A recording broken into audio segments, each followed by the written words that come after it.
was your conversation with Stevie? Right? Yeah. I call the Committee on Transportation Infrastructure to order. Pursuant to Committee Rule 6F, House Rule 11, Clause 2HF, the chairman may postpone further proceedings today on any question of approving any measure or matter or adopting an amendment in which a recorded vote of yeas and nays is ordered. I'd ask unanimous consent that the chairman be authorized to declare a recess at any time during today's meeting. Without objection, that is so ordered. A bill and amendment text have been distributed electronically, and paper copies are also available here in the hearing room. As a reminder, the committee may use an electronic voting system for any requested recorded votes. Today, the committee is considering an amendment in the nature of a substitute to H.R. 6422, the American Water Stewardship Act, H.R. 6267, the Aviation Supply Chain Safety and Security Digitization Act, 2025, an amendment in the nature of a substitute to H.R. 5663, the ACPA, the ACPAC, is it ACPAC? Yes, sir. Modernization Act, and an amendment in the nature of a substitute to H.R. 6427, the Airport Regulatory Relief Act of 2025, H.R. 6460, the Recreation Drone Empowerment Act, and an amendment in the nature of a substitute to H.R. 6086, the Aviation Funding Solvency Act.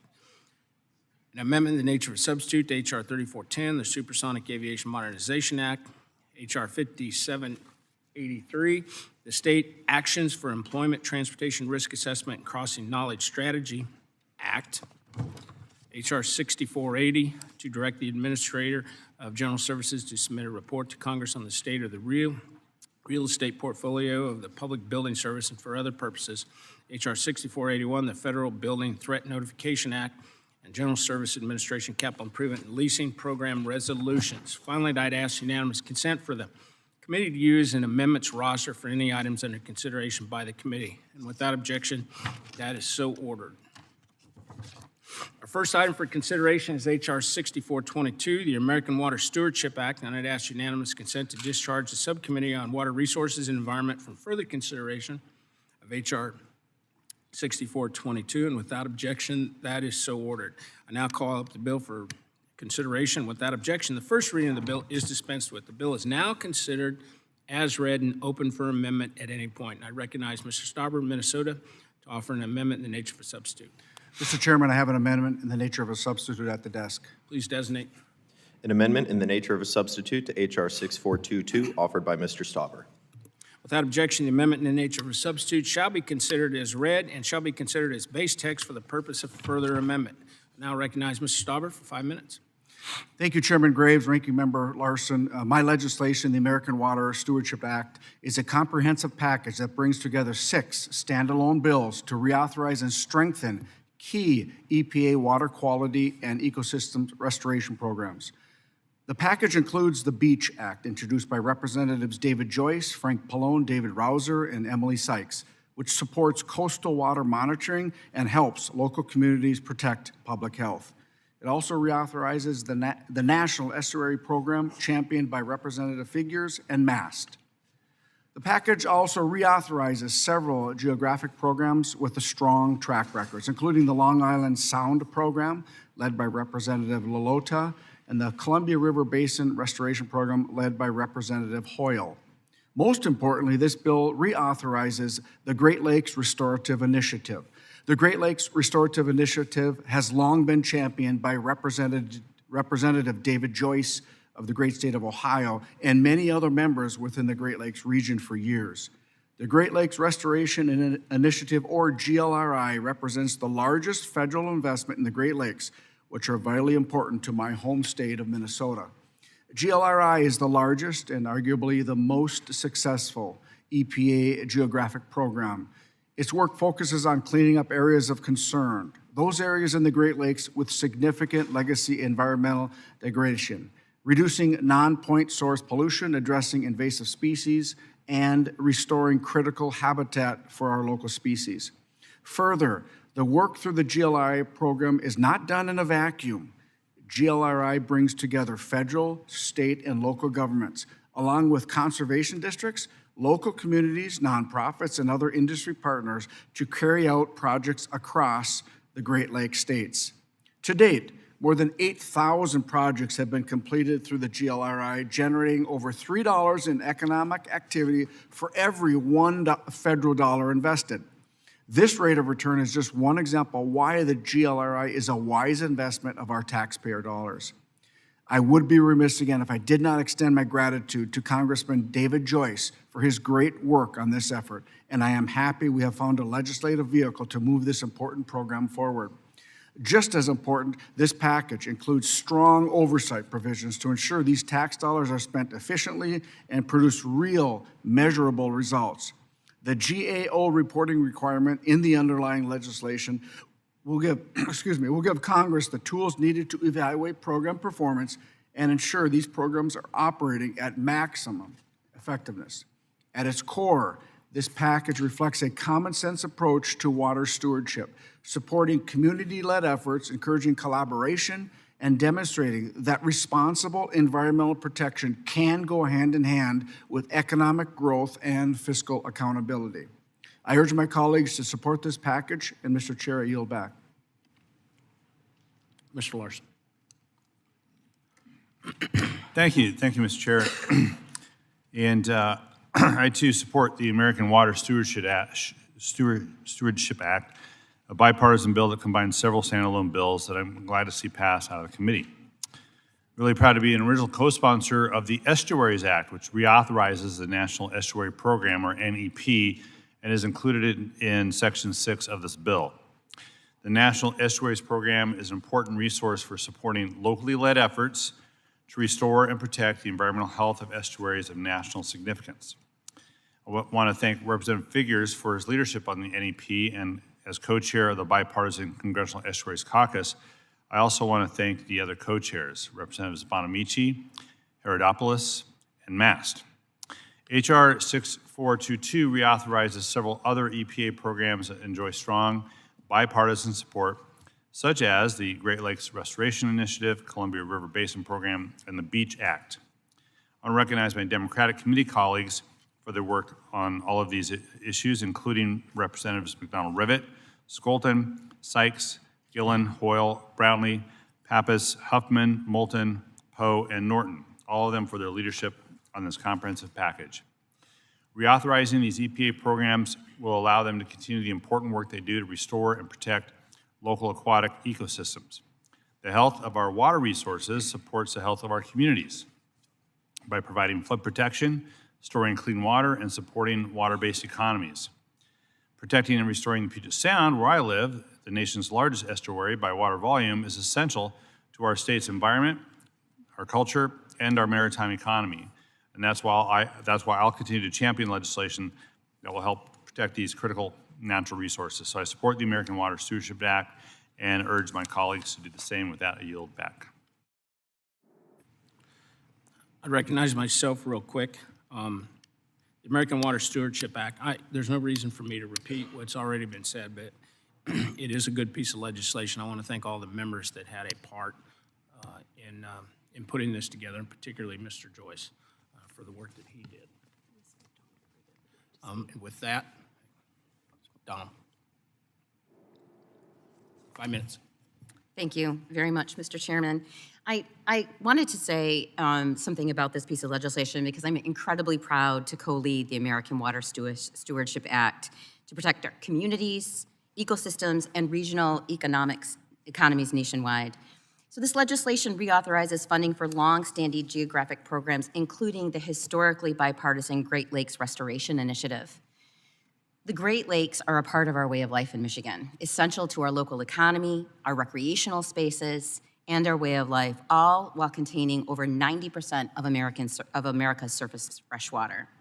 So the bottom line is the Great Lakes Restoration Initiative is our primary tool for restoring and preserving the Great Lakes. Since its inception, over 8,100 restoration projects have been funded across the Great Lakes states, directly benefiting Michiganders and millions of Americans. GLRI projects include controlling invasive species, tracking toxic algae outbreaks across the Great Lakes, restoring wetlands, improving dam safety, and many other invaluable initiatives. It's particularly important and personal in my district, In 2020, historic flooding in Midland County forced more than 10,000 residents to evacuate and caused hundreds of millions of dollars worth of damage after some dams broke. But the damage would have been so much worse.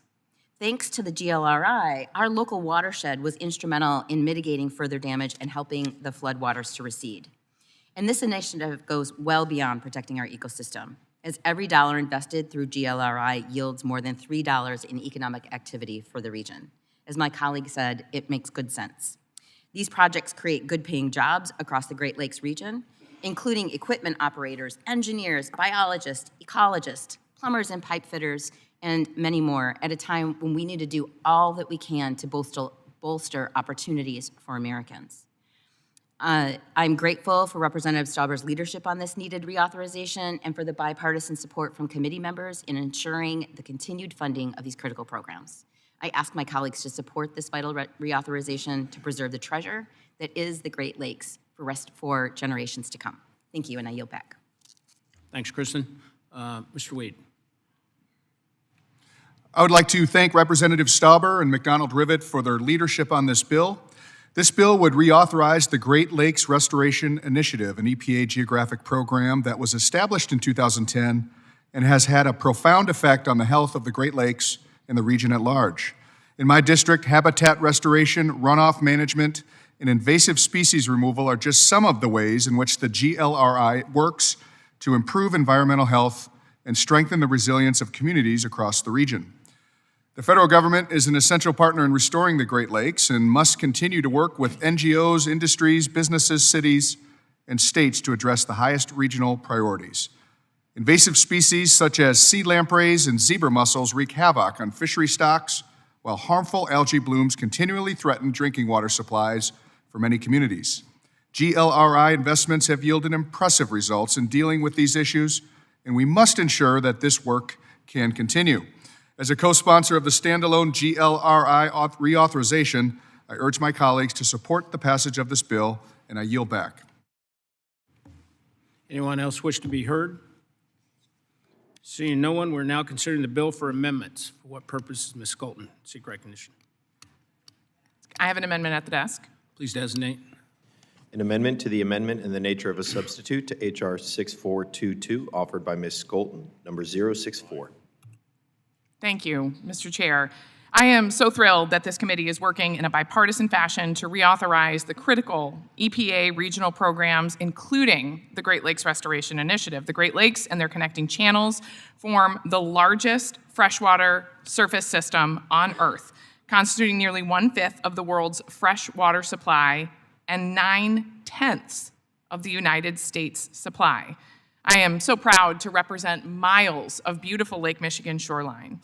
These lakes are not only gorgeous and an environmental powerhouse, they are an economic powerhouse, creating $3.1 trillion in gross domestic product and employing 25.8 million people. Simply put, back home, the Great Lakes are significant to our culture and way of life. GLRI is paramount to preserving these waters and safeguarding our community's public health. The collaborative program ensures safe water for recreational and drinking use, addresses invasive species, and restores habitat. GLRI has made incredible progress in Michigan's 3rd congressional district.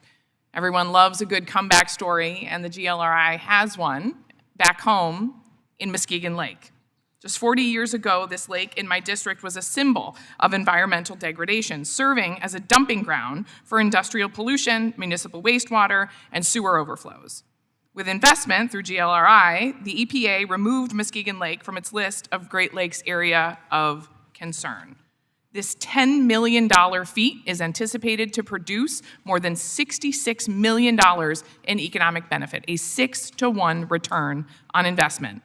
This is the kind of good work the EPA regional programs can do, and we cannot take our foot off the brake.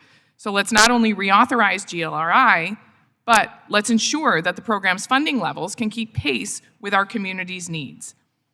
That's why my amendment increases the funding authorization for GLRI by $200 million to keep pace with the bipartisan infrastructure law's investment into the program.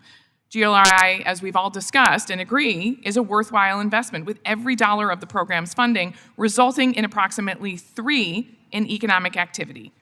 Out of respect for the Four Corners Agreement here, I will withdraw this amendment. However, I encourage my colleagues to join me in advocating for continued robust funding of this bipartisan program. Thank you, and I yield back. Thank you.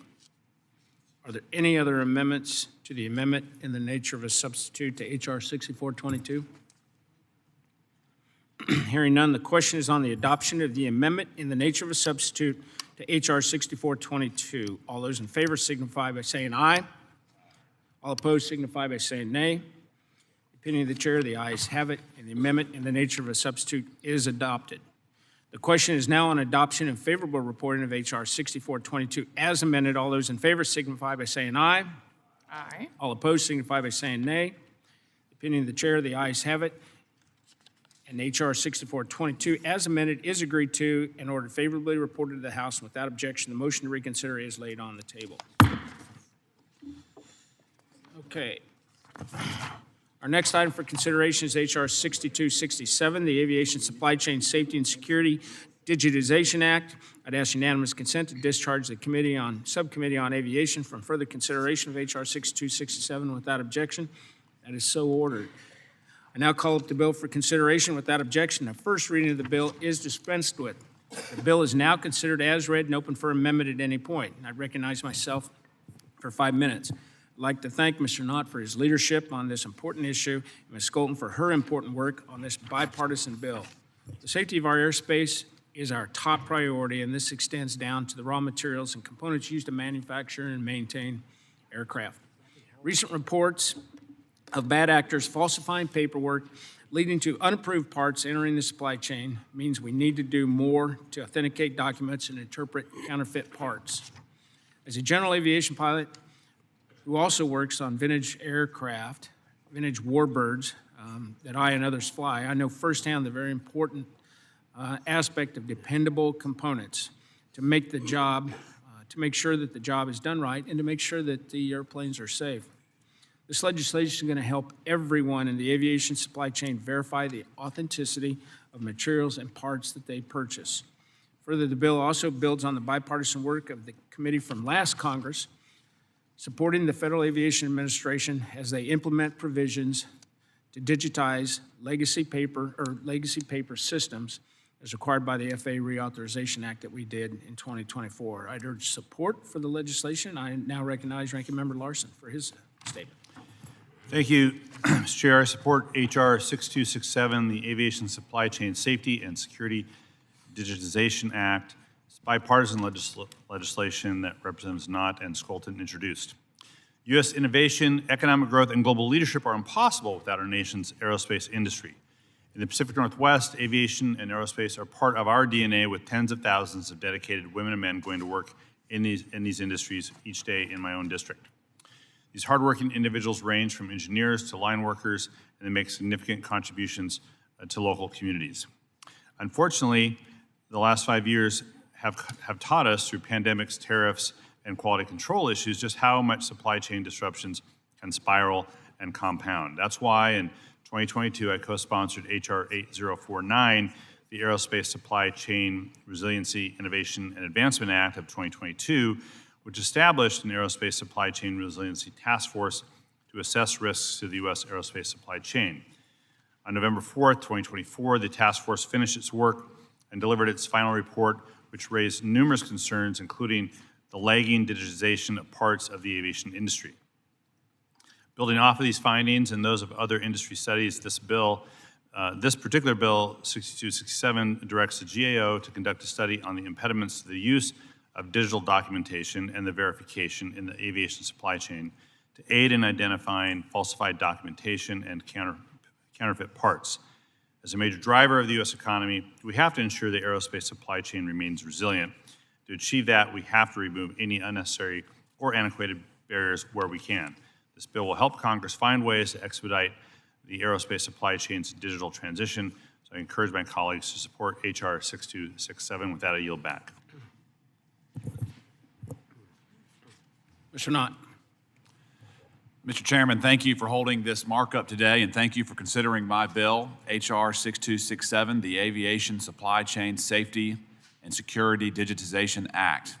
I also want to thank my friend and colleague from Michigan, Representative Hillary Schulten, for joining me as a sponsor of this important piece of legislation. Mr. Chairman, on December 17, 1903, the Wright brothers conducted the first successful powered flight at Kill Devil Hills in my home state of North Carolina. 122 years and 1 day later, in an age when many members of Congress traverse the continent twice a week, we often take for granted the delicate complexity of airplanes, millions of parts and their components working together to ensure passengers take off and land tens of thousands of times every day. The FAA applies strict scrutiny to the supply chain and requires certification documents for each part following its manufacturing, assembly, and/or repair. This is known as an Authorized Release Certificate, or an ARC. These documents certify each part and its components meet the rigorous airworthiness standards before an FAA-certified technician performed any necessary work. Unfortunately, and ironically, ARCs and similar certificates represent a weak link in our supply chain security today. Despite ample technological advances since the Wright brothers' first flight, the FAA's record-keeping is stuck in 1903. In the 21st century, only ink and paper prop up one of the most delicate supply chains upon which we rely every day. A few forged signatures are all that it takes for nefarious actors to inject hundreds, if not thousands, of dangerous, fraudulent parts into planes, whether here or around the world. This is not a phantom threat. Just recently in the summer of 2023, when performing maintenance on an airline engine, employees of the Air Portugal Airlines discovered some of the engine parts were noticeably older than their documentation represented them to be. This was reported to the authorities. The FAA and European authorities alerted the aviation industry to check on their planes. This revealed that questionable parts had infiltrated 126 airplane engines affecting Delta, American, United, and Southwest Airlines, again, that Americans fly on every day. My bill is a simple, industry-driven step towards defending against this type of nefarious activity. The Aviation Supply Chain Safety and Security Digitization Act would require the GAO to conduct a study into barriers preventing the FAA and the aviation industry from bringing their supply chain security into this century, digitizing ARCs and other safety documents to prevent bad actors from easily compromising aircraft across the country. My bill would also require the GAO to make recommendations to Congress on ways to accelerate the FAA's ability to adopt digital documentation and a path to voluntary adoption within the aviation industry. Again, I want to thank all the members of the aviation industry who joined in this effort. The coalition's quick and focused efforts in response to the 2023 incident laid the groundwork for this bill. I urge my colleagues to support H.R. 6267. And Mr. Chairman, I yield back. Does anyone else wish to be heard? Ms. Colton. Thank you, Mr. Chair. I'm so proud to co-lead the Bipartisan Aviation Supply Chain Safety and Security Digitization Act with my colleague, Congressman Brad Knott. Thank you for your leadership. This common sense bill builds on the work of the Aerospace Supply Chain Resiliency Task Force. This task force report to Congress underscored a concerning rise in counterfeit or improperly documented aerospace parts in the supply chain. Because FAA documentation proving the airworthiness of these parts is not digitized, authorized release certificates are easy to forge, allowing bad actors to slip fraudulent parts into the supply chain. This bill will charge the GAO with conducting a study on the barriers to adopting digital documentation and verification through the entirety of the aerospace supply chain. The report will include suggestions on voluntary digitization as well as best practices to catalyze digital documentation. West Michigan is home to countless innovative aerospace manufacturers. We need our federal processes to keep pace with industry, and that starts with exploring how digitizing critical paperwork can prevent counterfeit parts from entering the supply chain, endangering passengers around the world. I want to thank Congressman Knott for his leadership, and I urge my colleagues to join us in passing this straightforward legislation to bolster safety. Thank you, and I yield back. Does anyone else wish to be heard? Seeing no one, are there any amendments to H.R. 6267? Seeing none, we will now proceed to final passage on the legislation. The question is now on the adoption and favorable reporting of H.R. 6267. All those in favor signify by saying aye. Aye. All opposed signify by saying nay. Opinion of the chair, the ayes have it. H.R. 6267 is agreed to and will be favorably reported to the House. Without objection, the motion to reconsider is laid on the table. Before I call up the next bill, I want to recognize Mr. Larson for a brief moment to highlight the work of a staffer. Thank you very much, Mr. Chair. We're here on whatever date it is, end of the year. We're likely done today and back after the first of the year. When we get there, we will be without a longtime staffer here on our side of the aisle. And I want to take a moment to thank our Aviation Staff Director, Brian Bell, who is staffing this last markup today. Someone's happy that he's staffing his last markup today, I guess. I think that was Brian.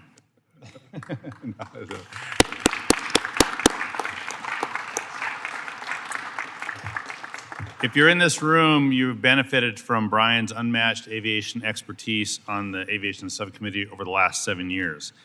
He has shepherded complex bills through this committee, including the 2024 FAA Reauthorization Act and the Aircraft Certification Bill. His time on T&I did not start there. He served 2 T&I members from the California delegation, Janice Hahn and Laura Richardson, for 4 years. His time on the committee staff and as a legislative assistant spans the majority and the minority, so he has seen this committee room from pretty much every angle. He has shown an unwavering commitment to enacting sound aviation policy and securing legislative wins for members of this committee. More importantly, Brian brings a very calm, a very steady presence under pressure. This is particularly helpful in tragic times, as we've seen recently, of aviation crises in responding to member questions any time of the day or night. Most importantly, we have all benefited from Brian's friendship. So Brian, we will miss you. Best of luck to you and your family as you engage in the next chapter of your life and your work life. Brian Bell.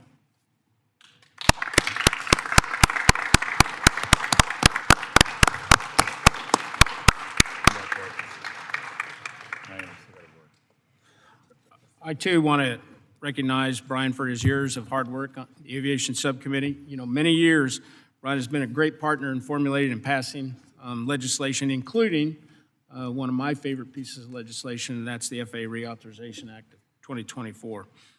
You've always approached issues with professionalism and commitment to bipartisanship, and for that, I'm grateful. So, congratulations. Thanks. Yep.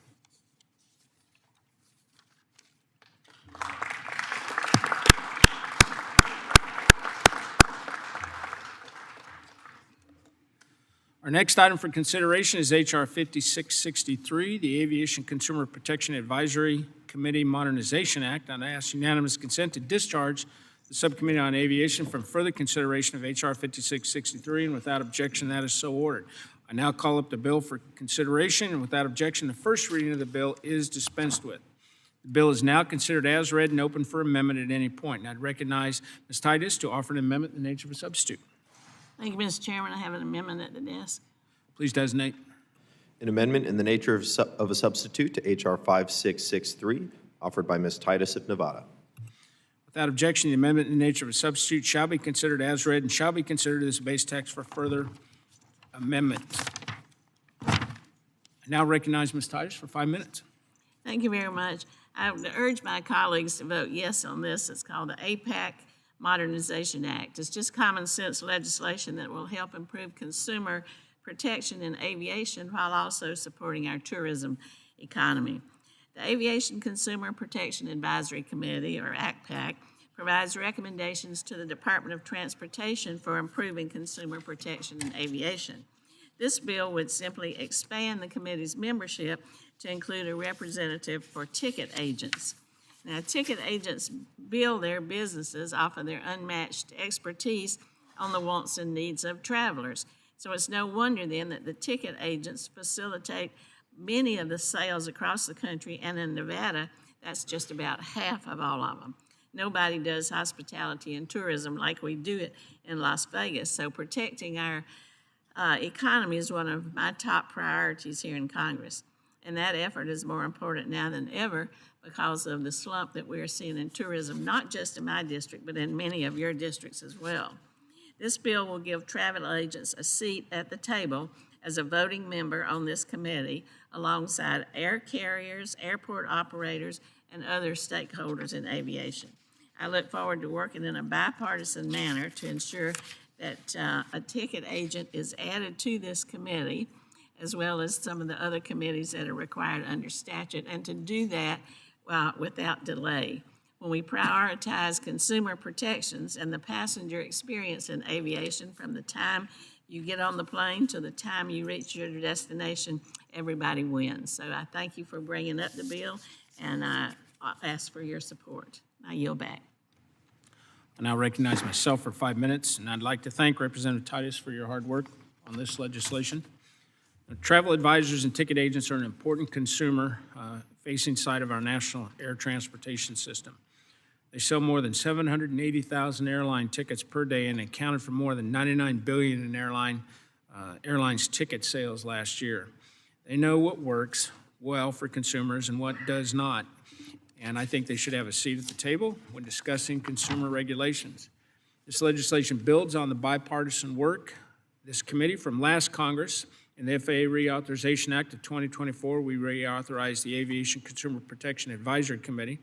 And further, a provision similar to this bill was included in the House-passed FAA reauthorization, but it ultimately fell out during conference negotiations. So this legislation simply adds a representative of ticket agents to the advisory committee, and I'd urge support for the legislation. Now recognize Mr. Larson. Thank you, Mr. Chair. I support the ANS to H.R. 5663, the AC-PAC Modernization Act, bipartisan legislation that Representative Titus introduced. The flying public's travel experience from the terminal curb to the flight to the destination airport remains a top priority of this committee. It's why the 2024 FAA reauthorization made several reforms to improve the flying public's travel experience and strengthen consumer protections. This included reauthorizing the Department of Transportation's Aviation Consumer Protection Advisory Committee, which evaluates existing consumer protections and provides recommendations to the Secretary of Transportation for improving the aviation consumer experience. This bill will add a representative for ticket agents to the ACPAC. The T&I committee included this change in the House FAA reauthorization bill as noted. Unfortunately, it was not included in the final bill. In 2024, travel agents sold 781,000 airline tickets daily, totaling $99.2 billion in annual sales. Given their expertise in the aviation consumer experience in the aviation industry, as well as consumers' growing interest in purchasing airline tickets from ticket agents, a representative for travel agents would enhance ACPAC's work. So I encourage my colleagues to support the ANS to H.R. 5663, and with that, yield back. Does anyone else wish to be heard on the amendment? Mr. Carson. Thank you, Chairman. I support H.R. 5663, the Aviation Consumer Protection Advisory Committee Modernization Act, brought by my good friend Representative Titus and Representative Bilorakis. This committee helped to pass several critical provisions in the 2024 FAA reauthorization law to help consumers have a better flying experience. This included requirements for passengers to receive automatic refunds, requiring airlines to develop policies to reimburse passengers for travel, meal, and hotel accommodations when experiencing a flight disruption, and requiring airlines to allow young children to sit next to their parents on a plane. I supported this provision when it was originally introduced and included in the House reauthorization, and I'm glad to support it now. Thank you for introducing this important bill, Congresswoman. I encourage my colleagues to do the same. I yield back. Thank you. Does anyone else wish to be heard? Seeing no one, are there any amendments to the amendment in the nature of substitute to H.R. 5663? Hearing none, the question is on the adoption of the amendment in the nature of a substitute to H.R. 5663. All those in favor signify by saying aye. All opposed signify by saying nay. Opinion of the chair, the ayes have it. The amendment in the nature of substitute is adopted. The question is now on adoption and favorable reporting of H.R. 5663 as amended. All those in favor signify by saying aye. All opposed signify by saying nay.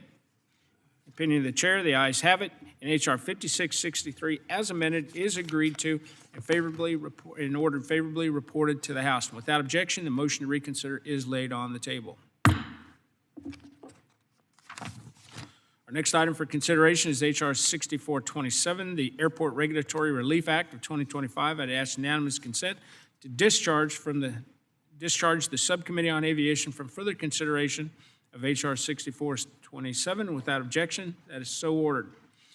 I now call up the bill for consideration. Without objection, the first reading of the bill is dispensed with, and the bill is now considered as read and open for amendment at any point. I'd recognize Mr. Begich of Alaska to offer an amendment in the nature of a substitute. Thank you, Mr. Chairman. I have an amendment in the nature of a substitute at the desk. Please designate. An amendment in the nature of a substitute to H.R. 6427 offered by Mr. Begich of Alaska. Without objection, the amendment in the nature of a substitute will be considered as read and shall be considered as base text for the purpose of further amendment. I now recognize Mr. Begich for 5 minutes. Thank you, Mr. Chairman. I rise today to offer this amendment in the nature of a substitute for H.R. 6427, the Airport Regulatory Relief Act of 2025. This straightforward, common-sense bill will provide much-needed regulatory relief to small, non-primary airports across the country by allowing them to use state highway construction standards for certain airfield pavement projects. Under current law, any federally funded airport pavement work must follow rigid FAA specifications. While these standards are essential for major commercial hubs handling heavy jet traffic, they often impose unnecessary costs and complexity on smaller facilities that primarily serve lighter aircraft. My legislation permits the Secretary to accept a state's highway specifications for pavement construction and improvements at non-primary airports serving aircraft weighing no more than 60,000 pounds gross weight. This flexibility is contingent on two key safeguards. The state must notify the Secretary of its intent to use these standards, and the Secretary must determine that they will not compromise safety. This change is particularly vital for rural and remote communities, and nowhere is that more evident than in my home state of Alaska, where aviation is a lifeline. In Alaska, 82% of our communities are accessible only by air, supporting everything from the delivery of everyday goods and medical evacuations to economic connectivity in harsh, roadless terrains. We have hundreds of public airports in Alaska, the vast majority of which are non-primary facilities serving bush planes and general aviation. These include essential hubs that help keep our villages alive, but face skyrocketing construction costs under a one-size-fits-all federal set of rules. Alaska's unique challenges already drive up expenses. Our state highway standards are battle-tested in these conditions and more than adequate for lighter load airfields. By allowing their use, this bill will reduce project costs significantly while speeding up improvements and saving taxpayer dollars without sacrificing safety. It's a win for efficiency, a win for rural economies, and a win for states with outsized aviation needs like Alaska. Mr. Chairman, this is targeted relief that empowers states and ensures our small airports remain viable. I thank my colleagues from Hawaii, Jill Takuda and Ed Case, as well as my colleague from Ohio, Dave Taylor, for their leadership on this legislation, and I urge my colleagues on both sides of the aisle to support this important effort. Thank you, and I yield back. Mr. Larson. Thank you, Mr. Chair. I support the ANS to H.R. 6427, the Airport Regulatory Relief Act.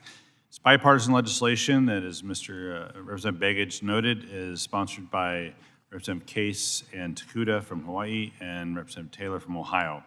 Current law provides small general aviation non-primary airports with flexibility in how they construct runways by granting them the choice of using either federal aviation paving standards or state highway paving standards.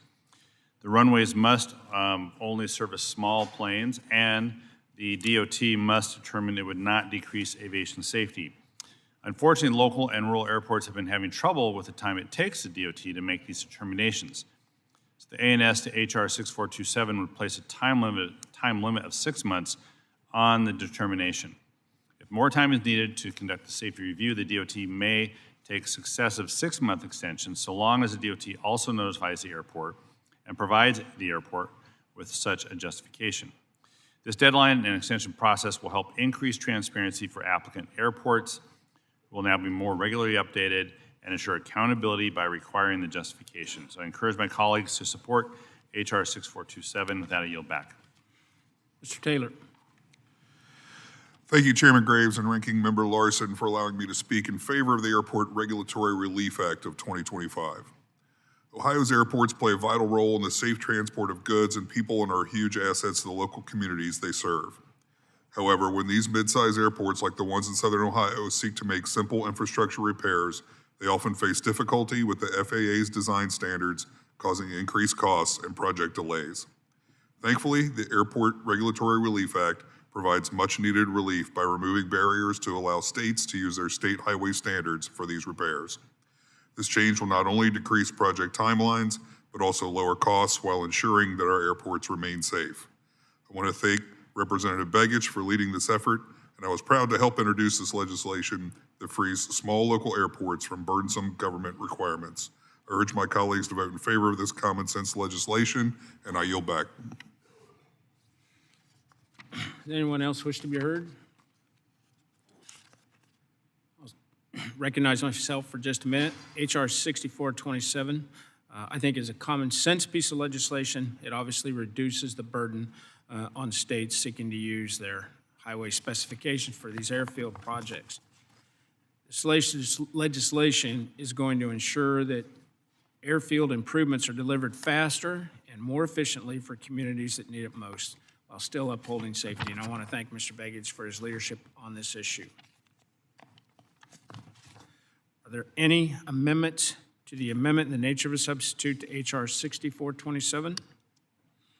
Hearing none, the question is on the adoption of the amendment in the nature of a substitute to HR 6427. All those in favor signify by saying aye. Aye. All opposed signify by saying nay. In the opinion of the chair, the ayes have it. The amendment in the nature of a substitute is adopted.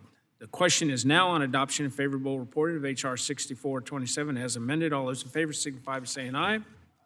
All opposed signify by saying nay. In the opinion of the chair, the ayes have it. And HR 6427 as amended is agreed to and ordered favorably reported to the House. And without objection, the motion to reconsider is laid on the table. The next item for consideration is HR 6460.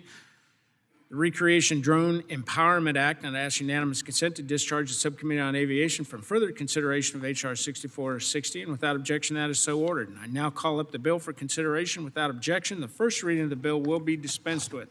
The bill is now considered as read and open for amendment at any point, and I'd recognize myself for 5 minutes. I'd like to thank Representative Mann for his initiative and leadership on this issue. I've said it before, but it warrants repeating. General aviation, including recreational drone pilots, are the lifeblood of the American aviation ecosystem. And therefore, it is of utmost importance that we protect our access to the sky. Community-based organizations, as discussed in Section 928 of the FAA Reauthorization Act of 2024, play a vital role in attracting America's next generation of aviation enthusiasts. Unfortunately, the FAA's interpretation of Section 928 has resulted in recreational unmanned aircraft system clubs being unable to legally fly in certain sectors of Class E airspace. This legislation represents a very common sense solution to ensure that CBOs can seek authorization to operate legally in all types of Class E airspace as Congress intended. This is a good bill, and it actually means a lot to a lot of people out there that I know and know very well. I'd urge my colleagues to support this bill, and I'd yield back and recognize Mr. Larson. Thank you, Mr. Chair. I support HR 6460, the Recreational Drone Empowerment Act, bipartisan legislation that Representative Mann, Representative Davids introduced. The FAA reports there are more than 371,000 registered recreational drones in the U.S. As this committee, the FAA, and aviation stakeholders work to ensure the integration of drones into U.S. skies, we have to ensure the necessary framework is in place. This bipartisan legislation makes a technical correction to a current statute authorizing the FAA through its approval process to permit eligible recreational drone flights in certain Class E controlled airspace and Class G uncontrolled airspace. This bill will help reduce some confusion for recreational drone operators and clarify the FAA's authorization process for these drone flights. To clarify, this bill will not automatically allow for recreational drone flights near airports or higher altitude operations in uncontrolled airspace. Drone operators would still be required to comply with FAA security requirements and to go through the agency's approval process. So I encourage my colleagues to support H.R. 6460. With that, I yield back. Mr. Mann. Thank you, Mr. Chairman. Thank you for the consideration of my bill, H.R. 6460, the Recreational Drone Empowerment Act, which clarifies the ability of the FAA to authorize model aircraft operations in Class E airspace. Everyone gets their start somewhere. For many folks, a lifelong passion for flight is ignited for the first time they get to experience what model aeronautics has to offer. For some, that passion leads them ultimately pursue long and successful careers in the aviation workforce. As such, I feel strongly about the need to foster a robust recreational operational environment where individuals of all ages can experience what aviation has to offer. 2018, Congress classified model aircraft as recreational UAS. That legislation spelled out what classes of airspace and under what conditions recreational UAS could fly. For 7 years, and on behalf of its 2,400 member clubs, of which 30 reside in the great state of Kansas, the Academy of Model Aeronautics, AMA, has been collaborating with the FAA to attract the next generation of aviation professionals. Frankly, due to misinterpretation of a provision of the FAA Reauthorization Act of 2024, many recreational clubs across the country found they were no longer able to legally fly in some sectors of Class E airspace. The Recreational Drone Empowerment Act allows model aircraft clubs to request permission from the FAA to operate in Class E2, E3, E4, and E5 airspace, as it does for all other classifications of airspace. This legislation does not require the FAA to grant such a request. It merely grants the FAA the legal authority to approve such request. I want to thank my colleague, fellow Kansan, Representative Davids, for co-sponsoring the legislation with me. I would also like to thank Chairman Graves and Ranking Member Larson for their support of my legislation that will give regulatory certainty to an important part of the aviation community. I urge my colleagues to support this legislation and yield back the balance of my time. Does anyone else wish to be heard? Seeing no one, are there any amendments to H.R. 6460? Seeing none, we will now proceed to final passage of the legislation. The question is now on the adoption favorable reporting of H.R. 6460. All those in favor signify by saying aye. Aye. All opposed signify by saying nay. In the opinion of the chair, the ayes have it, and H.R. 6460 is agreed to and will be favorably reported to the House. Without objection, the motion to reconsider is laid on the table. Our next item for consideration is H.R. 6086, the Aviation Funding Solvency Act. I'd ask unanimous consent to discharge the Subcommittee on Aviation from further consideration of H.R. 6086, and without objection, that is so ordered. I now call up the bill for consideration. Without objection, the first reading of the bill is dispensed with, and the bill is now considered as read and open for amendment at any point. I recognize myself to offer an amendment in the nature of a substitute. Clerk, please designate the amendment. An amendment in the nature of a substitute to H.R. 6086, offered by Chairman Graves. Without objection, the amendment in the nature of a substitute will be considered as a base text for the purpose of further amendment. I now recognize myself for 5 minutes. I'm proud to support H.R. 6086, the Aviation Funding Solvency Act, which I introduced alongside Ranking Member Larson, Aviation Subcommittee Chair Nels, and Aviation Subcommittee Ranking Member Carson. The Aviation Funding Solvency Act ensures that air traffic controllers and other Federal Aviation Administration professionals responsible for managing the airspace are going to continue to receive pay in the event of a government shutdown. The bill would allow the FAA during a shutdown to tap into the Aviation Insurance Revolving Fund to cover critical services that will keep our aviation system running safely for the traveling public, all while ensuring the revolving fund remains at a healthy balance to address potential war risk insurance claims. All of us in this room are deeply grateful to the federal employees, including air traffic controllers, who showed up day in and day out to perform their duties during the government shutdown. This bill ensures that no air traffic controller or FAA professional will have to decide between showing up to do their day job or taking a side job to ensure that they can continue to provide for their families in the event of lapsed appropriations. This is a good piece of legislation, and I think this is finally maybe the answer to get through this process. I now want to enter into the record for the following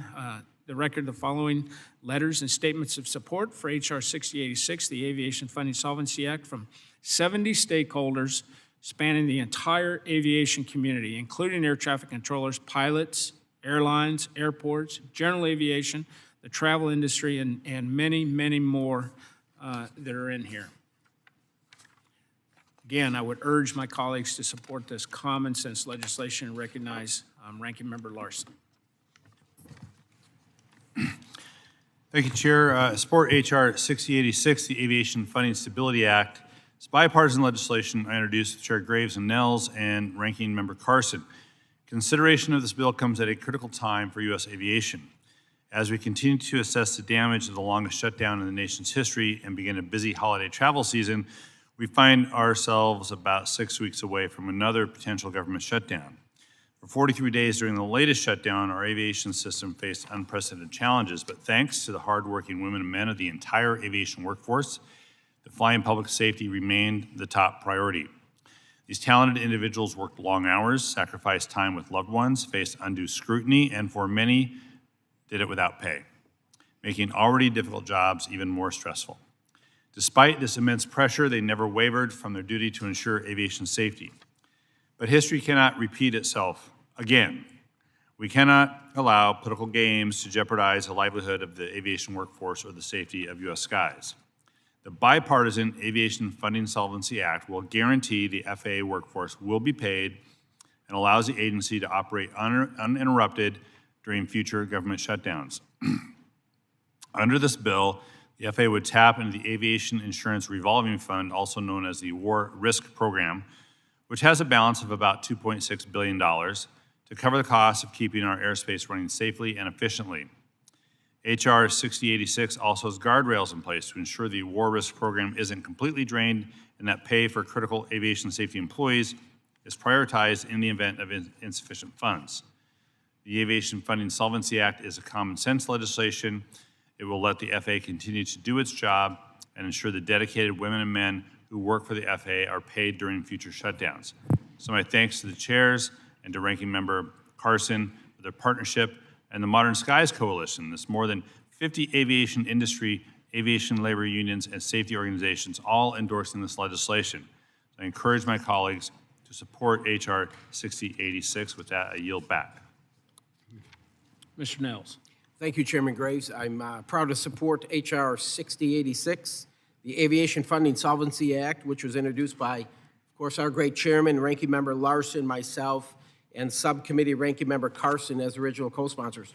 We have seen firsthand, we saw it just recently, the crippling effects that shutdowns can have on air traffic controllers, the FAA professionals, and most importantly, the traveling public. It doesn't have to be that way, and quite frankly, the American people deserve better. The Aviation Funding Solvency Act ensures that those responsible for safe and efficient operations in the national airspace are protected from the consequences that come from a lapse in federal funding. I was proud to join Chairman Graves in introducing this legislation and remain proud to be here advocating for its passage. Government shutdowns should not put the safety of the traveling public at risk. This bipartisan legislation ensures we avoid unnecessary strain on our aviation ecosystem by ensuring those responsible for maintaining it aren't faced with financial uncertainties. I urge all of my colleagues to support this bill, and I yield back, sir. Mr. Carson. Thank you, Chairman Graves, Ranking Member Larson, Chairman Nels, and myself. During the recent government shutdown, over 10,000 certified professional controllers and more than 3,000 trainees, along with countless critical aviation safety workers, were forced to work without pay. Most of these jobs require long hours in a highly stressful environment. As a result, many aviation workers worried about getting a second job to feed their families and afford childcare while still showing up every day to protect the flying public. And while travelers experienced progressively worse delays and cancellations, the hardworking women and men of the aviation workforce incurred long-term stress, uncertainty, and damage behind the scenes. We cannot subject such critical safety and workforce-dependent institutions to shut down again. Congress must do our jobs and get our appropriations bills passed on time. And while this fund is critical, it is rarely utilized and has accumulated a balance of more than $2.6 billion. Over 50 key aviation stakeholders have endorsed this legislation either independently or through the Modern Skies Coalition. I, along with Chair Graves, Ranking Member Larson, and Chair Nails, urge everyone to support H.R. 6086 so we can insulate aviation safety from politics and support our workers. I yield back, Chairman. Mr. Kiley. Thank you, Mr. Chair. I am in strong support of this common sense measure today. One of the more dubious distinctions of this Congress was the longest government shutdown in history, where the American people saw firsthand the consequences of gridlock in this institution and the failure to be able to perform the most basic role of assuring that the government is funded. And this, of course, had terrible and cascading consequences for millions of people across the country. But perhaps the most jarring was the fact that our air traffic controllers had to go without paychecks. Our air traffic controllers, one of the most high-stakes, stressful jobs in the country, people charged with assuring the safety of many, many air travelers throughout the country every day, are suddenly being told you need to show up to work without being paid. Some of these people had to go and drive an Uber, deliver DoorDash after work just to be able to put food on the table for their families. Now, I know that folks at the Department of Transportation made sure that even under these dire circumstances, safety was the top priority.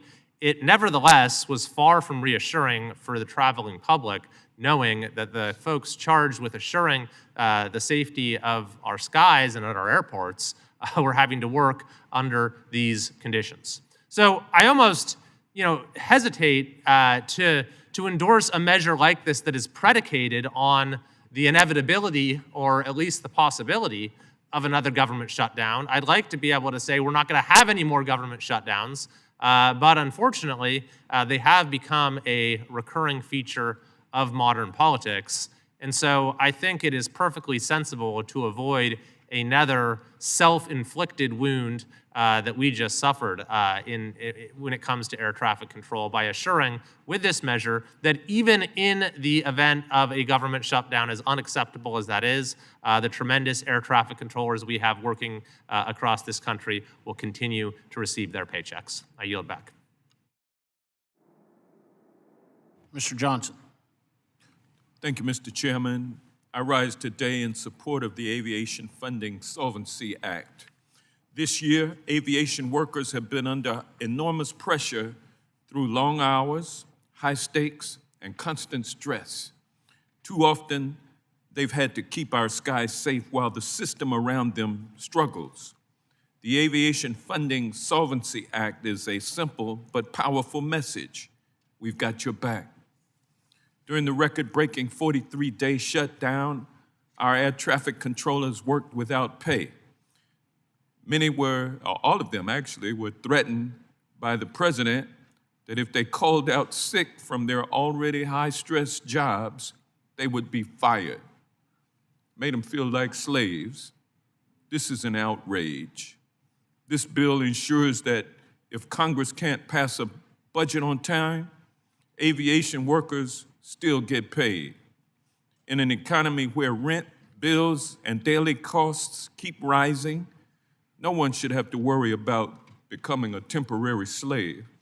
No one should have to worry about putting food on the table while keeping millions of Americans safe every day.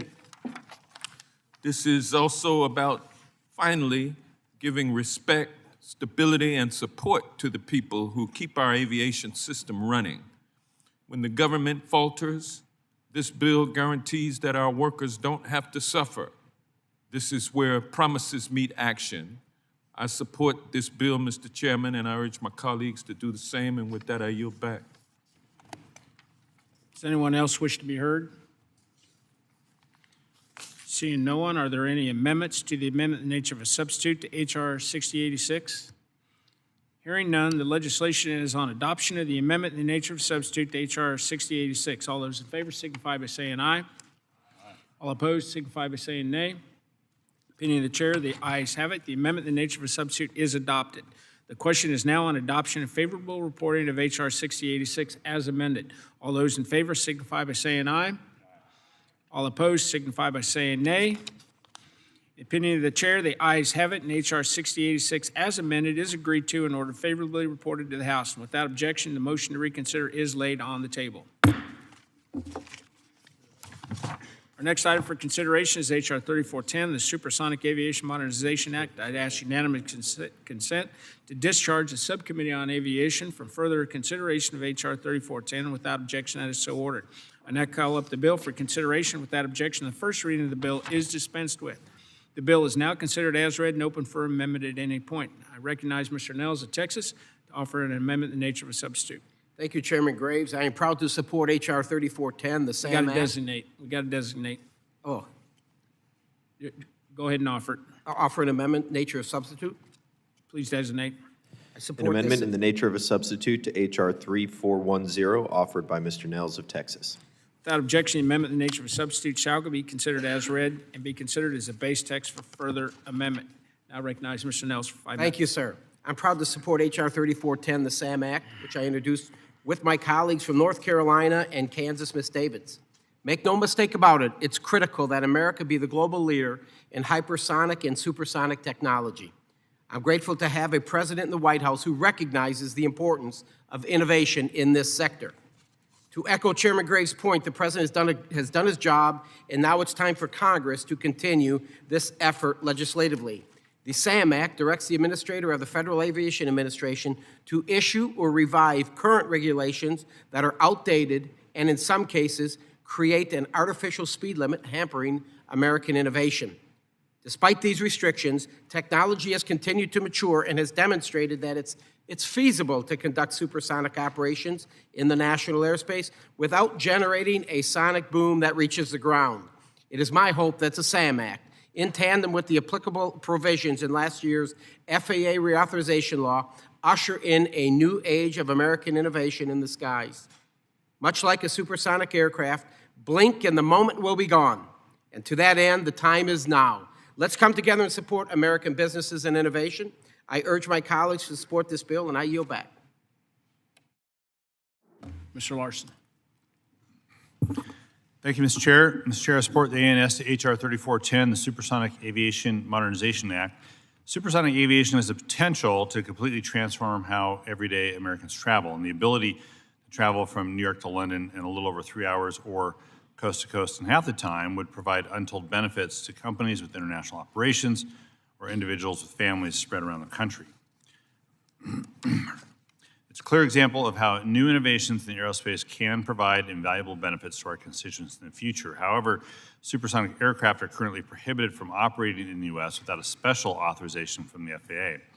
This bill, the Bipartisan Supersonic Aviation Modernization Act, would change this by requiring the administrator to revise current regulations to allow for supersonic flight as long as no sonic boom hits the ground. Furthermore, the ANS made significant improvements to the underlying bill by ensuring any noise from these new aircraft is adequately addressed. For instance, the bill would call for the administrator to issue a final rule establishing noise standards prohibiting supersonic aircraft from exceeding the most recent takeoff and landing noise levels required of subsonic aircraft currently in operation. That means a supersonic aircraft will actually end up quieter than many aircraft we hear today, every day. Furthermore, it ensures these noise standards will continue to be reviewed and further updated in the future to reflect the latest advances in aircraft technology. And while this committee should look at how we can make supersonic flight more sustainable, greatly encouraged by the fact that leading companies in this space have designed their aircraft to fly 100% on sustainable aviation fuel. This eventual benefits to consumers are clear: less time in the aircraft, more time building that new business, or spending time with family and loved ones. And I want to thank Chair Nels, who is willing to work with us to address our initial concerns and make a good bill even better. I also want to thank Representative Davids for her crucial support of this legislation. I encourage my colleagues to support the ANS to H.R. 3410. With that, I yield back. Mr. Rouser. Thank you, Mr. Chairman. The Supersonic Aviation Modernization Act modernizes outdated aviation rules and helps keep America leading the world in aerospace innovation. I'm especially proud of what this means for my home state of North Carolina, which is quickly becoming a national hub for the next generation of aerospace. North Carolina is home to many innovative aviation companies, including supersonic aircraft manufacturers. And North Carolina's research talent is also helping to drive high-speed flight, including supersonic testing capabilities at my alma mater, NC State University. This bill provides regulators and industry clear guardrails and creates a path for next-generation supersonic technology to be deployed both safely and effectively. So I especially want to thank my friend and colleague, Congressman Nels and Congresswoman Davids, for their work. I urge my colleagues to support this very important bill. I yield back. Does anyone else wish to be heard? Chris. Mr. Carson. Thank you, Chairman. As the new ranking member of the Aviation Subcommittee, I'm always looking for new ways to help our constituents have a safer and more enjoyable flying experience. That's why I co-sponsored the Aviation Funding Solvency Act, which will ensure FAA employees are paid and reduces the chance of a disruption during a government shutdown. This bill is the first step to eventually allowing Americans to travel across the country at almost half the time it takes now, allowing more time to be productive, enjoying new experiences, and spending the time with loved ones and not on a plane. The legendary supersonic Concorde was beloved by her passengers for transatlantic flights, but it was eventually retired after travel and business dynamics changed. Fortunately, engineering and innovation have soared since then, and new technology has advanced so much that it's possible for supersonic flights to travel overland without producing disruptive sonic booms. It would also create a number of safeguards that will help ensure these aircraft won't create noise levels any higher than aircraft currently operating. It would also call for future updates to the standard to ensure these aircraft become even quieter in the future. While this technology is still several years from being certified, this bill creates a pathway that has the potential to benefit millions of Americans. I'd like to thank Chairman Nels for his vision and commitment to innovation by introducing this important bill. I yield back. Anyone else wish to be heard on the legislation? I got a chance to see this technology recently at a aviation conference, and they're using a very sophisticated mathematical processor logarithm, which takes into consideration humidity, temperature, air quality, everything, and makes adjustments in flight. And what it does is it bounces a sonic boom off of layers in the atmosphere, and it never reaches the ground. Essentially, it's outrunning the sonic boom, and it's absolutely fascinating how quickly that this technology is moving forward, and it's literally upon us now. And so this is a great piece of legislation. And I want to thank Chairman Nels for your leadership on this. It's something I'm extremely interested in. So with that, we are considering the bill for amendments. For what purpose does Mr. Nels seek recognition? I have an amendment at the desk. Please designate. An amendment to the amendment in the nature of a substitute to H.R. 3410, offered by Mr. Nels of Texas, number 031. Without objection, the amendment be considered as read. Mr. Nels, you recognize. Sir, this amendment strengthens the intent of the periodic review required in the legislation and ensures that the administrator of the Federal Aviation Administration has the ultimate decision-making authority. This authority that will allow the administrator to be agile and reactive to advancements in engine technologies and pursue regulatory actions. Thank you, sir. I urge my colleagues. Everyone needs to get behind this legislation. I yield back. I now recognize myself real quick. I do support this amendment. It's a minor clarifying edit that's going to strengthen the intent of the legislation to give the administrator of the FAA the ultimate decision-making authority while conducting a periodic review of the required bill. I would urge support of the amendment. Mr. Larson, recognized. Thank you, Mr. Chair. I also support the amendment to the ANS HR 3410. The underlying bill would require the FAA to allow for a supersonic flight in the U.S. as long as the sonic boom does not reach the ground. The ANS includes important guardrails. This amendment would make a technical correction that clarifies the FAA's ability to regulate noise standards for these aircraft in the future, similar to other type of aircraft. And I want to thank Chair Nels for this important amendment and urge my colleagues to support it. Yield back. Does anyone else wish to be heard on the amendment? Seeing none, the question is on the amendment. All those in favor signify by saying aye. Aye. All opposed signify by saying nay. The ayes have it. The amendment is agreed to. Are there any more amendments to the amendment in the nature of a substitute to H.R. 3410? Hearing none, the question is on the adoption of the amendment in the nature of a substitute to H.R. 3410. All those in favor signify by saying aye. Aye. All opposed signify by saying nay. Opinion of the chair, the ayes have it. The amendment in the nature of a substitute is adopted. The question is now on adoption of favorable reporting of H.R. 3410. As amended, all those in favor signify by saying aye. Aye. All opposed signify by saying nay. In opinion of the chair, the ayes have it, and H.R. 3410 as amended is agreed to and favorably reported to the House and without objection. The motion to reconsider is laid on the table. Beautiful. All right. Our next item for consideration is H.R. 5783, the State Actions for Employing Transportation Risk Assessments and Crossing Knowledge Strategies Act. I'd ask unanimous consent to discharge the Subcommittee on Railroads, Pipelines, and Hazardous Materials from further consideration of H.R. 5783 and without objection as so ordered. I now call up the bill for consideration. Without objection, the first reading of the bill is dispensed with. The bill is now considered as read and open for amendment at any point. I recognize myself for 5 minutes. H.R. 5783 is a bipartisan legislation sponsored by Representative Poe to address instances of suicide at railroad right-of-ways. The FAST Act of 2015 included a provision for the development of a model state-specific highway grade crossing safety action plan. It further required each state to implement and report its own action plan. The law also requires the Federal Railroad Administration to periodically report to Congress on the implementation of these efforts. As H.R. 5783 would require the FRA, as part of the periodic reports to Congress, to provide updates on state activities to reduce incidences of suicide at on railroad property, including how states have to coordinate and consulted with relevant stakeholders to develop such strategies. I support this legislation and urge its adoption, and I recognize Mr. Larson. Thank you, Mr. Chair. I support H.R. 5783, the Safe Tracks Act, which is introduced by Representative Poe and Bost.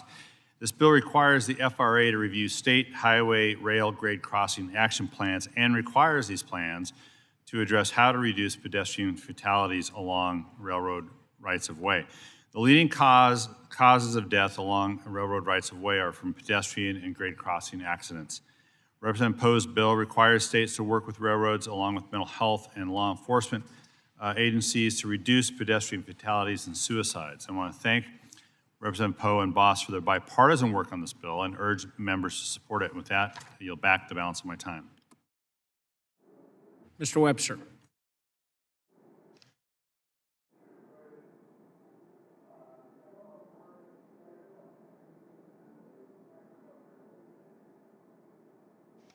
They're good. Yep, sorry. Developing appropriate strategies and communicating those to planning officials and the general public is very important to ensuring public safety. Safety challenges are always evolving, and strategies used to address them must also evolve also. This bipartisan legislation ensures states, railroads, communities are all working together, closely together, to develop strategies to prevent deaths at rail crossings. It's one step we can take to all strive for increased safety. So I urge my colleagues to support the bill and yield back. Ms. Pope. Thank you, Mr. Chairman. First of all, let me just say that I want to thank those members that have spoke out in favor and support of this bill. But I want to speak with regards to the importance of this bill. You know, highway rail crossing remains among the most dangerous point in our transportation system and results in hundreds of fatality and thousands of collisions nationwide each year. Just this year alone, the Federal Railroad Administration reported over 30 highway rail grade crossing incidents and over a dozen injuries in New Jersey alone. And over 40 years of data determined that my district had 4 grade crossings in Garfield, East Rutherford, and Elmwood Park, among the 10 deadliest in New Jersey. This happens when nearly 1/3 of our state's 5,000 public rail crossing fails to meet federal safety standards. This is why I introduced the Safe Track Act to preserve momentum, maintain accountability, ensure that states can continue prioritizing safety in communities that are most at risk. While we made critical progress through the FAST Act and the Infrastructure Investment and Job Act, this bill recognizes that rail safety is not a one-time fix. Safe Tracks is a bipartisan, common-sense legislation, and I am grateful for Congressman Volz's partnership here. Thank you so very much, Mr. Chairman. I urge all our colleagues to vote yes on this, and I yield back, Mr. Chairman. Ms. Wilson.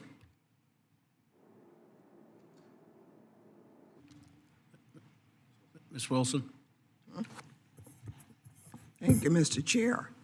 I'm proud to speak in support of H.R. 5783, the Safe Tracks Act. This bill's commitment to improving the data that is collected on highway rail grade crossings is imperative. Rail safety is critical in my district, which is why I have made it a priority through my work in Congress. The serious nature of rail safety is why I proudly joined the Congressional Rail Safety Caucus. We must act as a body to address rail safety. Sadly, nearly 200 Floridians in my community have died in rail collisions since 2017. And among those Floridians who passed, there were 158 on foot or on bicycles. Almost every day on the news, it seems like there is a new headline of a rail collision. This crisis must end. I look forward to seeing stakeholders, railroads, mental health agencies, and law enforcement each play specific roles in gathering information and ensuring effective coordination under this bill. As we must act to reduce pedestrian fatalities, this bill helps with that effort. And as we approach the upcoming surface transportation reauthorization, this bill stands as a strong marker of our commitment to serious rail safety improvements. Thank you, Mr. Chair, and I yield back. Does anyone else wish to be heard? Seeing no one, are there any amendments to H.R. 5783? Seeing none, we will now proceed to final passage of legislation. This is a good bill. I'd urge everyone to support it. The question is now on the adoption of favorable reporting of H.R. 5783. All those in favor signify by saying aye. All opposed signify by saying nay. Opinion of the chair, the ayes have it, and H.R. 5783 is agreed to and will be favorably reported to the House. Without objection, the motion to reconsider is laid on the table. Our next item for consideration is H.R. 6480, the bill to direct the Administrator of General Services to submit a report to Congress on the state of the real estate portfolio of the Public Buildings Service and for other purposes. I'd ask unanimous consent to discharge the Subcommittee on Economic Development, Public Buildings, and Emergency Management from further consideration of H.R. 6480, and without objection, that is so ordered. I now call up the bill for consideration. Without objection, the first reading of the bill is dispensed with. The bill is now considered as read and open for amendment at any point. And I'd recognize myself for 5 minutes. And I want to thank Subcommittee Ranking Member Stanton and Subcommittee Chairman Perry for their work on this bipartisan legislation. This bill is going to improve transparency and support congressional oversight of the GSA's real estate portfolio by directing the GSA to begin reissuing the State of the Portfolio report. And I'd urge my colleagues to support the legislation. And I recognize Mr. Larson. Thank you, Mr. Chair. Mr. Chair, I support H.R. 6480, legislation that Representative Stanton and Representative Perry introduced. H.R. 6480 directs the GSA administrator to submit an annual report to Congress on the state of the Public Building Service real estate portfolio. These reports will provide Congress and the GSA with clear, consistent information on how federal property is being used and how needs are changing over time. The reports will detail the number of leases signed and terminated, the amount of square footage leased and occupied, plans for relocating agencies housed in federally owned buildings, and other valuable metrics. Regular reporting will help this committee carry out its oversight responsibilities and ensure federal buildings are managed efficiently and cost effectively. This bill will provide Congress with a better understanding of the impacts of proposed changes to the federal footprint and the relocation of federal agencies under consideration by this and by future administrations. So I support my colleagues and support this bill and ask folks to support it. With that, I yield back. Mr. Stanton. Thank you very much, Mr. Chairman. I rise to speak in support of H.R. 6480. This bill will direct the Administrator of General Services, GSA, to submit a report to Congress on the state of the real estate portfolio of the Public Building Service. This committee is responsible for overseeing all federal property, but GSA does not give us a clear portfolio-wide view of how federal buildings are being used. We get lease prospectuses. We get scattered updates. We do not get a regular comprehensive report on public building service portfolio. For a system this large, this expensive, and this central to the functioning of government, that blind spot is unacceptable. That is why I introduced this bipartisan legislation co-sponsored by Chairman Perry. This is basic governance. We need complete information about the buildings where federal work is done. I urge my colleagues to support this important legislation. I yield back. Mr. Perry. Thank you, Mr. Chairman. I'm pleased to be a co-sponsor of this bill, and I want to thank the ranking member of the Economic Development, Public Buildings, and Emergency Management Subcommittee, Mr. Stanton, for his work on this piece of legislation. The General Services Administration used to produce this, what they called the State of the Portfolio each year. This document contained critical information on GSA's real property holdings and summaries on costs, deferred maintenance, and savings.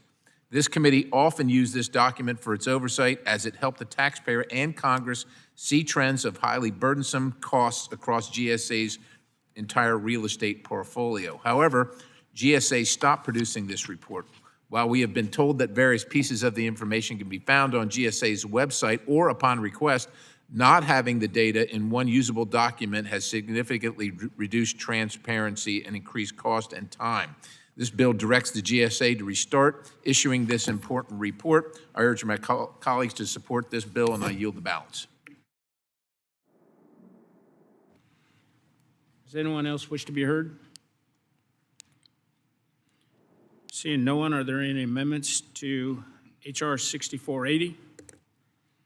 Seeing none, we will now proceed to final passage of the legislation. The question is now on the adoption and favorable reporting of H.R. 6480. All those in favor signify by saying aye. All opposed signify by saying nay.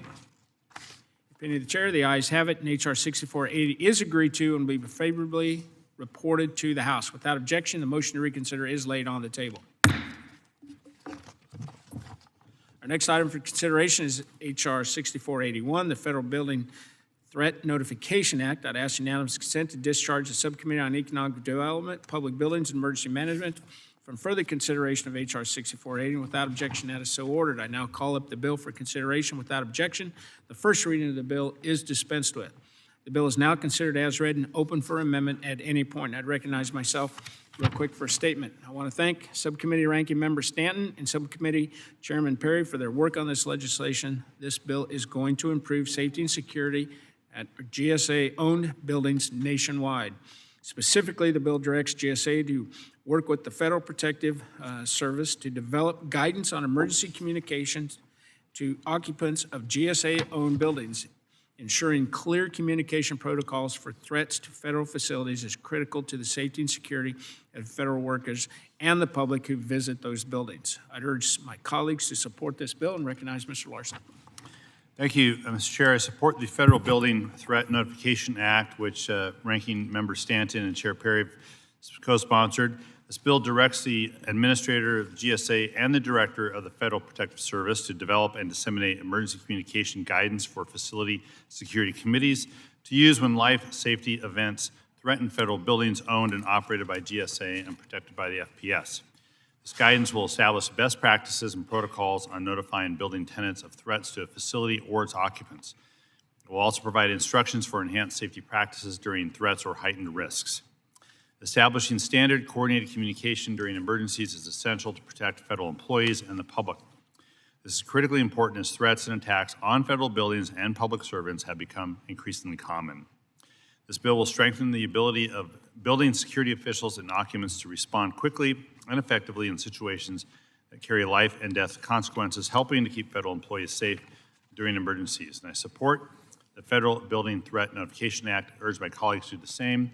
And with that, I yield back. Mr. Perry. Thank you, Mr. Chairman. H.R. 6481, the Federal Building Threat Notification Act, supports the safety of federal employees and visitors to GSA buildings by ensuring there is clear guidance on emergency communication. In August, the committee received a report on crime in and around federal buildings from the GSA and the Federal Protective Service as required by the Public Buildings reforms that we enacted in last year's Water Resources Development Act. The numbers were staggering. In fiscal year 2024, there were over 3,500 incidents recorded nationwide. These incidents included 763 threats, 142 weapons violations, 9 arson incidents, 43 burglaries, 3 homicide offenses, 12 sex offenses, and 1 kidnapping. On top of all of this, we know that the federal buildings are consistently targeted by terrorists and other bad actors. This bill ensures that there are standard procedures for notifying the occupants of each federal building about threats to their building and therefore them. I'm pleased to be a co-sponsor of this important legislation, and I urge my colleagues to support this bill. I yield the balance. Mr. Stanton. Thank you very much, Mr. Chairman, and the chairman of my subcommittee, Chairman Perry. I rise to speak in support of H.R. 6481. The bill will direct the GSA administrator and the Federal Protective Services Director to develop and disseminate emergency communication guidance for building safety, security committees to execute in any case in which safety events threaten federal buildings owned and operated by GSA under the protection of FPS. This guidance includes best practices and protocols to inform building tenants of threats to the buildings or their occupants, and instructions for safety practices in response to threat or heightened risks. The bill designates officials in charge of implementing this guidance and requires the GSA administrator to submit a report to Congress on best practices and protocols implemented. We need to make sure that everyone knows the protocols and keep everyone safe.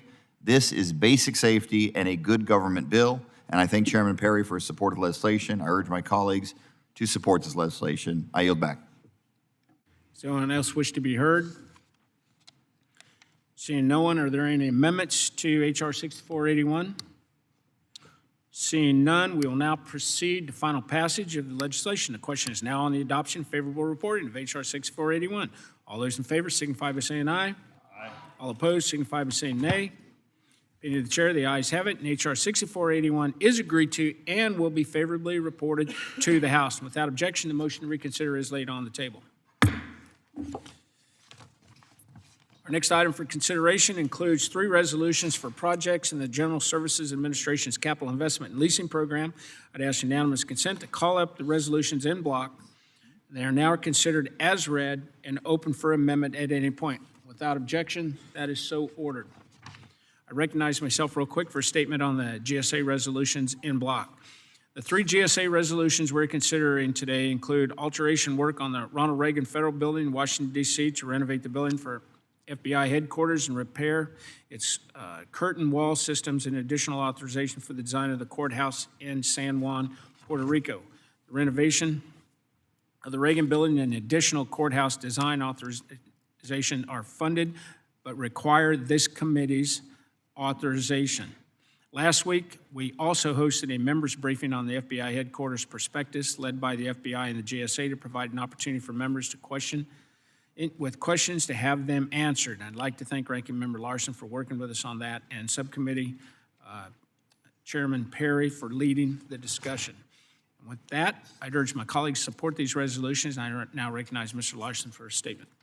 Thank you, Mr. Chair. Chair, I support the en bloc GSA resolutions before us today. The courthouse construction resolution authorizes the GSA to begin the first phase of a multiple-phase design and construction project on the 26-acre federal campus in the Hato Rey section of San Juan, Puerto Rico. The new U.S. courthouse annex will supply 6 new courtrooms and 10 new chambers, augmenting the complex to a total of 12 courtrooms and 17 chambers, and provide long-term housing for the U.S. District Court of Puerto Rico and 2 existing buildings, the Federico de Gatao Federal Building and the Clemente Ruiz Nazario U.S. Courthouse, all be renovated to improve security and building performance. The en bloc also includes 1 renovation project and 1 alteration project at the Ronald Reagan Federal Office Building in D.C. The alteration project is designed to repair the existing wall systems and atrium skylight for a total cost of $36,196,000. The renovation project authorizes GSA to spend $844 million in previous appropriated funding to repair the Ronald Reagan Federal Building to serve as a new consolidated headquarters for the FBI. Support these resolutions and urge my colleagues to do the same. And with that, I yield back. Does anyone else wish to be heard? Oh, Mr. Perry. Thank you, Mr. Chairman. Today, we're considering 3 GSA resolutions, including 2 related to the Ronald Reagan Federal Building and 1 related to the courthouse in Puerto Rico. First, let me say that we had what I thought was a very productive briefing by the FBI and the GSA last week on the FBI headquarters. I'm not sure many of us were fully aware of the absolutely dismal state of the Hoover Building literally for decades now. Concrete is not only falling down outside of the building, potentially onto pedestrians, but onto cars inside the garage and into office spaces that have since been condemned. The FBI is in a building that has spaces that are condemned. And that is just the tip of the iceberg in terms of the failing systems and structural concerns. I mean, look, it's just worn out, folks.